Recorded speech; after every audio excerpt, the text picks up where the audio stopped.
તો કેમ છો મિત્રો, મજામાં ને? તો જો આવી ગયો છું માતાજીના ધામમાં. હા, કોણ? માટેલવાળી. જો ભાઈ, માટેલવાળી કાલે પહેલો નાસ્તો છે, પહેલું નોરતું છે.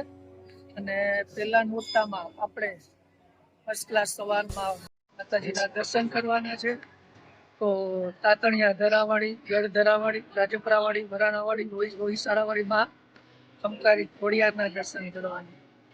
એટલે કાલે પહેલા નોરતામાં આપણે પહેલી ચુંદડી આપણે ચડાવવાની છે. આખી રાત અહીંયા રોકાવાનું છે. અને કોને અહીંયા કોણ કોણ છે મારી સાથે અહીંના એ હું બધાનું તમને ઇન્ટ્રોડક્શન આ વ્લોગ્સમાં કરાવીશ. અને ચાલો તો આપણે આગળ વધીએ, માતાજીના દર્શન કરીએ અને મુલાકાત કરાવું. આપણે ઇતિહાસ પણ જાણવાનું છે ને માટેલ ધામ, ઇતિહાસ પણ હું તમને કહીશ. આનું નામે છે ચેતનભાઈઓ, ચેતનભાઈ. અહીંનું જે માટેલ ધામ છે ને આખું, જે અહીંયા પ્રસાદી ઘર છે, અહીંયા પ્રસાદી છે બધી. ચેતનભાઈ, અહીંયા કઈ રીતે થાય છે? અહીંયા બધાને પ્રસાદ મળે છે. કોઈને યાત્રિકોને ઘરે લઈ જવા માટે અથવા માતાજીને ચડાવવા માટે પ્રસાદ જે બધી અહીંયા છે, સુખડી, લાપસી, આ રીતના બધા પ્રસાદ અહીંયા મળતા હોય છે. પ્રસાદ આ રીતે મળતા હોય છે ને કદાચ કોઈ બહારનું વ્યક્તિ હોય અને કાંઈ એને કરવું હોય કે સમજી લો અહીંયા પહોંચી નથી શકતા અને પ્રસાદ કરવો હોય તો એના માટે શું શું? એના માટે છે અમારા ભાવેશભાઈ છે અહીંયા, જે મારા નાના ભાઈ છે ભાવેશભાઈ કરી, એને ફોન કરી દે એટલે ભાવેશભાઈ બધું અહીંયા વ્યવસ્થા કરાવી દે છે કે જે કોઈ માણસોને 1 કિલોથી માંડી અને 1.5 મણ સુધીની લાપસી હોય તો ભાવેશભાઈ અહીંયા મેનેજમેન્ટ કરી દેશે. ઓકે, જો ભાવેશભાઈ બેસે છે એ મેનેજ કરે છે આખું પ્રસાદીનું, તો એના નંબર છે ને હું ડિસ્ક્રિપ્શનમાં નાખી દઈશ. તો જો કોઈને ફરજિયાત નથી, આમાં રાજી ખુશીથી તમારે પ્રસાદી કરવી હોય તો એમાં નંબર ઉપર થઈ જશે ને તમારી ઘરે પ્રસાદ પણ પહોંચી જશે, મળી જશે. એટલે એ કઈ ચિંતા કરતા નહીં. બાકી ચેતનભાઈ છે ને એ આખા માટેલ ટૂંકમાં આખું મંદિર છે એના અર્તા કરતા છે એ ચેતનભાઈ છે. રૂમથી લઈને ભોજનાલયમાં કે મંદિરમાં કે જે કઈ નાનું મોટું અગરબત્તીથી લઈને મોટા મોટી વસ્તુ લાવવાની હોય તો બધું ચેતનભાઈ સંભાળ. બરોબર, એટલે ચેતનભાઈ અહીંના મેઇન છે. અને અમારો કોન્ટેક્ટ અમને નથી ખબર થયો કે કેવી રીતે થયો છે, માતાજીએ કરાવેલો. અને વર્ષોથી હું અહીંયા આવું છું ને ચેતનભાઈની સાથે કોન્ટેક્ટ એવી રીતે થઈ ગયો છે. તો અહીંયા રહેવા ખાવા પીવાની બધી સગવડતા છે. અને ધીમે ધીમે આગળ ચાલીએ આપણે. બધી વસ્તુ તમને માતાજીનો ઇતિહાસથી લઈને બધું તમને હું દર્શન કરાવીશ. બરાબર છે? તો જો મિત્રો, સવાર પડી ગઈ છે અને કેટલા બધા જો આરતીના દર્શન કરવા માટે લોકો બેસી ગયા છે. આરતીના દર્શન કરવા માટે લોકો બેસી ગયા છે. અને હમણાં હું પણ તમને માતાજીના આપણે આરતી થઈ જાય પછી ઇતિહાસ જાણીએ અને દર્શન કરીએ. તો આજે પહેલું નોરતું છે એટલે પહેલા નોરતામાં આપણે માતાજીના ધામમાં આવી ગયા છે. અને માતાજી દર વર્ષે આપણને અહીંયા પહોંચાડે એવી આશા, અને તમને પણ પહોંચાડે બધાને. એકવાર જરૂર મુલાકાત લેજો માટેલ ધામનું, જેણે ન જોયું હોય. અને નીચે હું ડિસ્ક્રિપ્શનમાં જે અહીંયા મેઇન વ્યક્તિ છે એના હું નંબર તમને નાખી દઈશ. તો જો આવે જ છે પબ્લિક હજી.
વારે વારે ખોડિયારમાં ભાઈ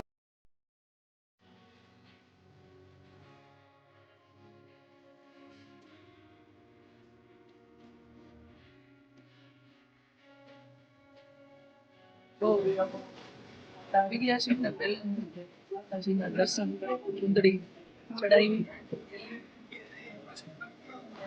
માતાજીના દર્શન કર્યા છે. બહુ પબ્લિક છે.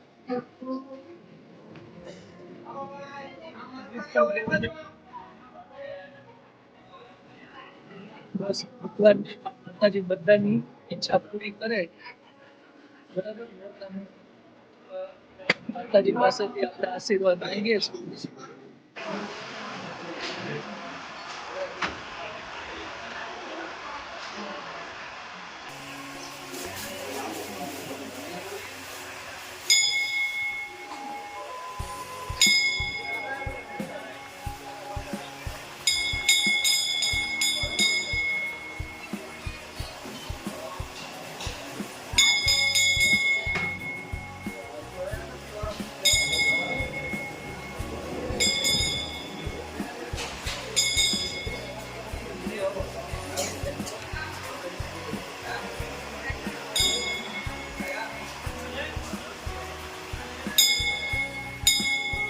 મિત્રો આ છે લાલજીભાઈ, અહીંના ભગત છે અને પૂજારી છે. અને અહીંયા માતાજીની સેવામાં એ પણ કાર્યરત છે. આપણે ચેતનભાઈની તો મુલાકાત કરી. તો આપણને છે ને લાલજીભાઈ થોડોક આ મંદિર અને થોડોક આપણને ઇતિહાસ કહેશે કે લાલજીભાઈ શું છે આ મંદિરમાં રહસ્ય કે કઈ. રહસ્યમાં તો માતાજી આદિ અનાદિ કાળથી બેઠી છે. માતાજીના પક્ષાના ઇતિહાસની વાત કરીએ તો આજથી 1100-1200 વર્ષ જૂનો ઇતિહાસ છે માતાજીનો. સૌથી પહેલા તો પુરા નામનો ભરવાડ હતો, એક માતાજીની ગાય ચરાવતો હતો. એટલે એ ગાયના જે દાડી રૂપે માતાજી પાસે દાડી લેવા ગયો ત્યારે ગાય ધરાની અંદર પાણી પીવા માટે નીચે ધરો છે માતાજીનો. બરાબર. આ સામે ધરો છે. ધરાની અંદર પાણી પીવા જાય એટલે ભગવાનને થયું કે ગાય તો ધરામાં જાય છે તો હું પણ જઉં એમ કરીને પૂછડું પકડી દીધું. ગાય ધરામાં ઉતરી નીચે અંદર ધરાના પાણીમાં ગયા તો માતાજીએ સોનાના ઝાડ હેઠે ઉચકતા હતા. અને ત્યાં જઈને ભગવાને કીધું કે મારી આ ગાય તમારી છે? માતાજી કે હા ગાય મારી છે. શું લેવા આવ્યું ત્યાં બોલ. માતાજી કે મારી આ અમારી ગાય મેં તમારી ચરાવી અને અમારે ગાડી તો તમારે મને દેવી પડશે. માતાજીએ કીધું કે બોલ બેટા શું તારે જોઈ. ગોવાળે કઈ માંગ્યું નહીં. પછી માતાજીએ ઝાડ વરખડીનું ઝાડ કહેવાય એના એક ટુકડું ભરી અને પાંદડા માતાજીએ આપ્યા. ગોવાળે પછેડીમાં લઈ અને ધરાની બહાર આવ્યો. બહાર આવીને કે મારે પાંદડાનું શું કરવું એમ કરીને એને પાંદડા ફેંકી દીધું. પછી ઘરે ગયો. ઘરે જઈ અને પછેડી ખંખેરી તો 2 પાંદડા સોનાના ચોટી ગયા હતા એની. પછી પાછો આવ્યો તો કઈ પછી પાંદડા તો મળે નહીં. પછી હળવદના મુસલમાન રાજા એક હતો. એ રાજાને જાણ કરી અને આ મંદિરના ધરાની પાછળ 999 ને કોષ મૂકાય પાણી ઉલેચવા માટે. પાણી ઉલેચ્યું અને ગોવાળે કીધું અંદર સોનાનું મંદિર છે માતાજીનું, એટલે લૂંટવા માટે એને કોષ મુકાયા હતા. પછી આ માતાજીનો તો સત તો કઈ જવા દે નહીં. પછી જેવું પાણી ઉલેચવાનું ચાલુ કર્યું માતાજીએ ભાણીજીયા દાદાને હાકલ કરી અને ધરાની અંદર પૂર કાળા ઉનાળે પાણીની ધરાની અંદર પૂર આવી ગયું. બધાને લઈ અને આગળ તાણીને જતા રહ્યા. પછી માતાજીને માફી માંગી રાજાએ. ત્યાં પછી માતાજી સ્વયંભૂ 7 બહેનો પ્રગટ થયા. 4 માતાજી અંદર 4 માતાજી અહીંયા છે અને 3 7 બહેનો છે. આ બાજુ માતાજીના ભાઈ છે, ભાણીજીયા દાદાના હનુમાનજીનું મંદિર છે, આ વરખડીનું ઝાડ છે. નીચે જ માતાજી છે. આ વરખડીનું ઝાડ છે અને નીચે માતાજી છે. સાથે સર્જનમાં ઝાડની નીચે સ્વયંભૂ પ્રગટ થયા માતાજી છે. કહેવાય છે કે અહીંયા એક માતાજી ત્રિશુલ મૂકેલું. દર વર્ષે ચોખાના દાણા જેટલું થોડું વધે છે. ક્યારે વધે કોઈને ખબર નથી. ઘણું લાંબુ થઈ ગયું છે. પેલી બાજુ આગળ સુધી છે. આ માતાજીનો ઇતિહાસ છે. ભાવિ ભક્તો ઘણા લોકો આવતા હોય છે. અહીંયા આપણે રહેવાની જમવાની બધી સુવિધા છે. માતાજીના 100 રૂમ છે. કોઈ ચાર્જ લેતા નથી. જમવાનો કોઈ ચાર્જ નથી. માતાજીના પારે ભક્તો આવી દર્શન કરી અને પોતાની અનુભવતા સરળ રીતે માતાજી પાસે વ્યક્ત કરી અને માતાજી બધાની મનોકામના પૂર્ણ કરે. આવો માતાજીનો ઇતિહાસ છે. સાચા દિલથી તમે પ્રાર્થના કરો અને આજે પેલું નોરતું છે તો બધા તમે આવી ન શકતા હોય તો અહીંયા તમને દર્શન કરાવ્યા છે. પ્રાર્થના કરશો તો તમારી પણ મનોકામના પૂરી થશે અને ટાઈમ મળે ગમે ત્યારે આ બાજુ સૌરાષ્ટ્રમાં આવવાનું થાય તો રાજકોટથી કેટલા કિલોમીટર છે? રાજકોટથી તમારે પેલા વાંકાનેર આવી જવાનું. વાંકાનેરથી 15 કિલોમીટર છે અને મોરબીથી 20-25 કિલોમીટર. આવી રીતે છે અને ડિસ્ક્રિપ્શનમાં પણ હું એડ્રેસ નાખી દઈશ તો તમને એડ્રેસ મળી જશે. અને આ ભાઈ છે અહીંયા સેવામાં કાર્યરત જ છે પૂજામાં. અને પેલું હવે આપણે ત્રિશુણે જોઈ છે કે આ કીધું કે ભાઈ દર વર્ષે વધે છે તો પેલા પછી તમને હું માતાજીના અને દાદાના બધા દર્શન કરાવી આપું. ત્રિશુળ જો આ છે ને એ મૂળમાંથી નીકળેલું છે અને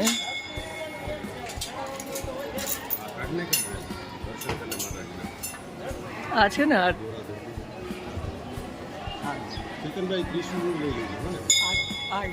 અહીંથી નીકળે આ ત્રિશુળ છે માતાજીનું જે મૂળમાંથી નીકળે છે. અને હવે માતાજીના દર્શન પણ કરાવી. જો આપણે માતાજીના બધા દર્શન કરી લેજો. અહીંયા માતાજી તમને કીધું તો એમ 4 અહીંયા છે, અહીંયા છે, જોયું અહીંયા પાછળ 2 છે અને એક અહીંયા છે. એવી જ રીતે આ વાસુકી દાદા છે અહીંયા મંદિરમાં અને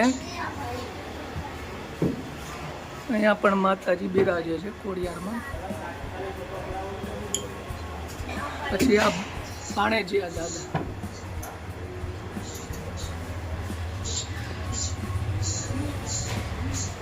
અને અહીંયા હનુમાન દાદા.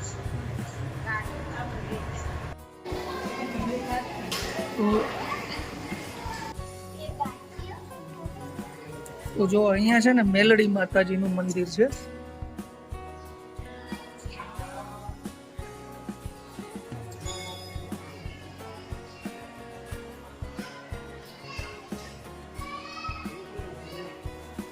તો અહીંયા છે ને 7 બેનડીઓ છે અને આ ભોજનાલયમાં જ છે.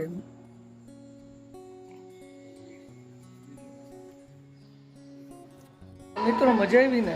હવે છે ને તમને ધરાના દર્શન કરવાના છે, માટેલ ધરાના.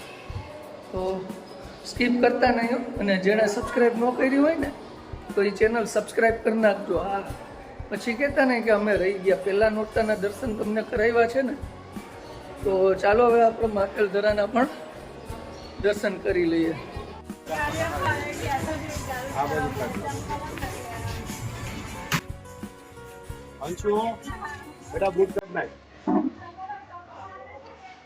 તો જો મિત્રો આ છે માટેલ ધરો. ને જે ભાઈ વાત કરતા હતા ને એ આ ધરાની વાત કરતા હતા કે આ ધરાનું કોઈ તળિયું જ નથી. ગમે એટલા તરવૈયા આવ્યા, ઘણા આવ્યા ચેક કરવા માટે, પણ કાંઈ મળ્યું નહીં.